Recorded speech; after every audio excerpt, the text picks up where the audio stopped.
حدثنا عبد الله بن محمد قال حدثنا أبو عامر العقدي قال حدثنا سليمان بن بلال عن عبد الله بن دينار عن أبي صالح عن أبي هريرة رضي الله عنه عن النبي صلى الله عليه وسلم قال: الإيمان 60 شعبة والحياء شعبة من الإيمان.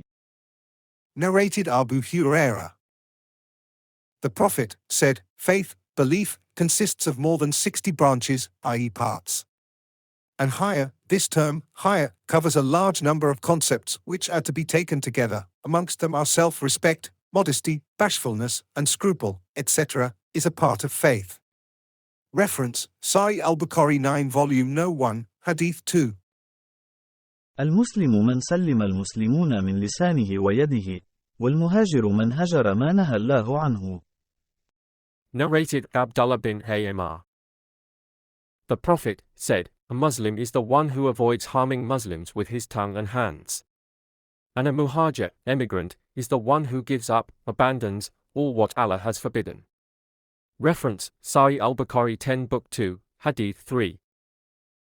فوالذي نفسي بيده لا يؤمن أحدكم حتى أكون أحب إليه من والده وولده. Narrated Abu Huraira. Allah's Messenger said, by him in whose hands my life is, none of you will have faith till he loves me more than his father and his children. Sahih al-Bukhari 14, Book 2, Hadith 7.